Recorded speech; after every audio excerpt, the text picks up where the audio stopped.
Saludos, mi nombre es Héctor Cruz y te doy la bienvenida a mi blogspot El Piano, un universo de excelencia.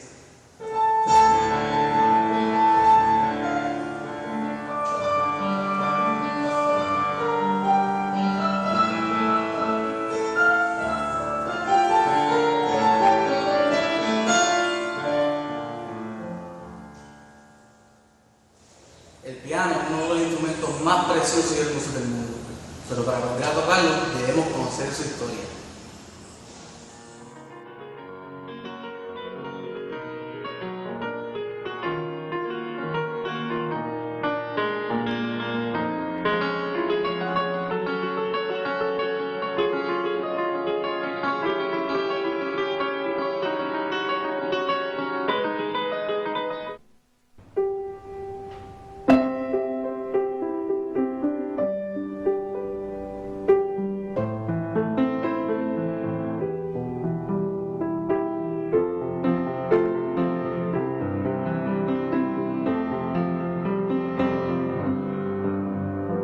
Diez minutos en la historia del piano.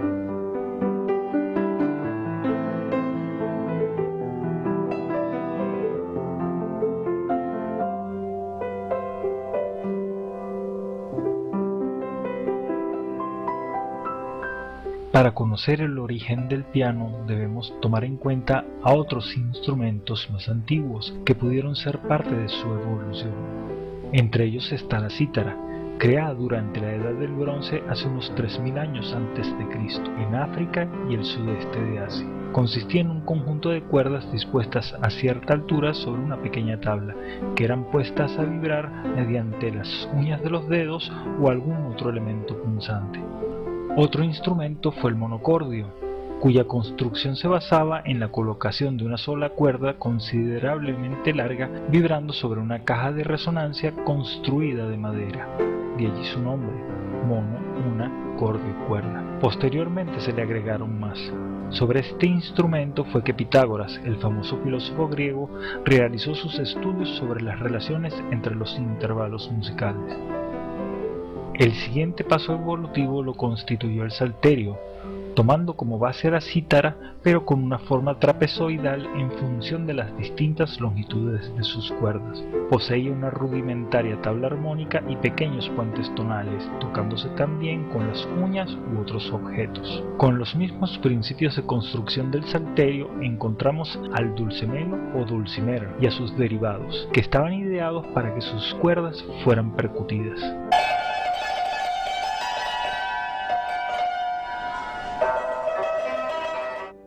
El piano, tal como lo conocemos hoy en día, se basa entonces en los instrumentos antes mencionados, cuyas cuerdas ya no son tocadas por las manos, sino golpeadas por martillos. La idea de interponer algún tipo de aparato mecánico entre las cuerdas y los dedos, de tal modo que no tengan contacto directo, no es tan antigua y conforma uno de los últimos pasos en la evolución del piano. Se supone que los primeros intentos en este sentido tuvieron lugar alrededor de los siglos XII y XIII. Entre estos encontramos al clavicordio, un instrumento en el cual las cuerdas eran puestas a vibrar mediante un pequeño clavo o aguja metálica llamada tangente, y era puesto en movimiento desde un teclado accionado por los dedos. Un desarrollo posterior, aunque contemporáneo al clavicordio, produjo un teclado llamado clavecín. La diferencia que encontramos entre ambos es que en este último las cuerdas eran puestas a vibrar mediante un plectro o con la nervadura de plumas de aves.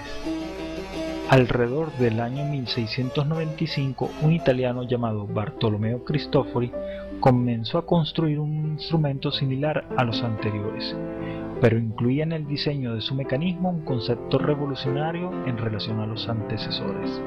En el proyecto desarrollado por Cristofori, el elemento que ponía a vibrar las cuerdas era una pieza de madera con forma de martillo, cuya punta estaba recubierta de cuero. Esto no producía un sonido metálico y estridente, sino un sonido mucho más dulce y sostenido. Además, el mencionado martillo tenía un sistema de escape mediante el cual era posible variar tanto el volumen como el tono del sonido. Y todo esto, claro, era posible hacerlo desde el teclado, según como este se tocara. Movimientos rápidos y bruscos de la tecla producían sonidos de gran volumen y brillantez, y movimientos lentos y apaciguados producían sonidos de menor volumen y más dulces en cuanto al tono. Este fue entonces el primer piano que se construyó. El señor Bartolomeo Cristofori lo llamó fortepiano, nombre que hacía referencia a sus principales características, que el instrumento podía producir sonidos fuertes, forte y suaves, piano. Hoy en día utilizamos más comúnmente la palabra piano para referirnos a este instrumento.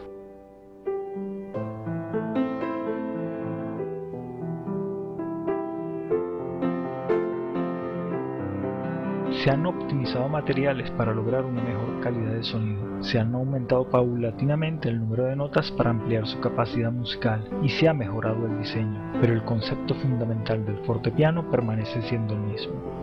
Hacia 1726, Cristofori introduce un nuevo elemento en sus pianos, el sistema una corda, que permanece hasta nuestros días. Se basaba en la posibilidad de permitir al ejecutante, mediante un comando especial, desplazar el mecanismo de tal modo que cada martillo golpee sobre un número menor de cuerdas de lo que habitualmente hace para lograr un sonido muy suave.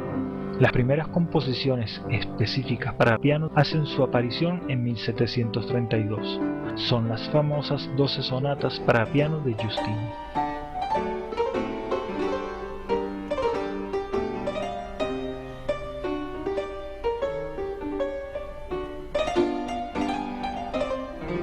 Hacia 1730, un constructor alemán, Gottfried Silbermann, hace una adaptación de los pianos de Cristofori. A este personaje se le deben los primeros trabajos de fabricación verdaderamente terminados, pero tampoco tuvo demasiado éxito. Coincidió con Juan Sebastián Bach en la corte y dado que éste no le satisfizo el nuevo instrumento, que era demasiado rudimentario, Silbermann fue obligado por Federico II de Prusia, su patrono, a destruirlos. 11 años más tarde, en un segundo encuentro con el mayor organista de la época, este se mostró más entusiasta, empezando así la propagación del nuevo instrumento. Desde el taller de Gottfried Silbermann se desarrollaron las famosas escuelas de construcción de pianos conocidas como la escuela alemana y la escuela inglesa. Dos discípulos de Silbermann llamados Johann Sumpe y Americus Bakers emigraron a Londres, donde desarrollaron un piano basado en el trabajo de Cristofori, aunque con notables modificaciones mecánicas. Más tarde se le llamó mecanismo inglés. Otro discípulo de Silbermann, llamado Stein, realizó otras variantes al trabajo de un diseñador llamado Scroter. Este fue el que más tarde se conoció como mecanismo alemán o vienés.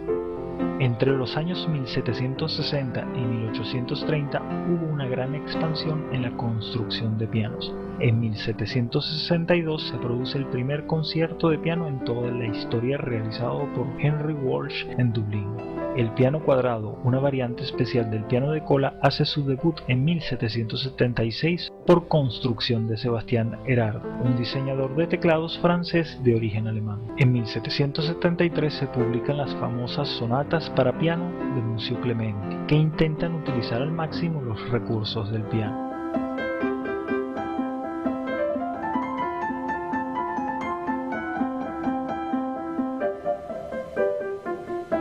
En 1795 se desarrolla en Londres el primer piano vertical. Su diseñador era William Stoddard. En 1808, Erard patenta su famoso mecanismo de simple repetición. En 1810, Sebastián diseña la mecánica de pedales tal como llega hasta nuestro día. En 1822, introduce su mecanismo de doble repetición, que permitía al ejecutante repetir con gran velocidad las teclas. En el año 1828, Ignaz Boissendorfer funda su fábrica en Austria. Estos pianos se encuentran actualmente entre los más destacados del mundo. El año 1853 marca un hito en lo que se refiere a formación de fábricas de piano que hoy son de renombre. El alemán Heinrich Steinweg emigra a los Estados Unidos de América y funda Steinway & Sons en Nueva York.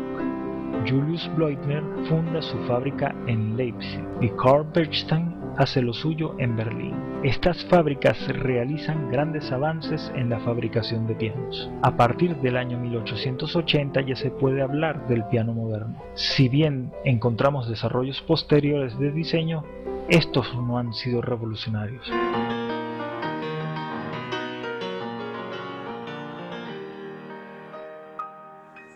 Impresionante, ¿verdad?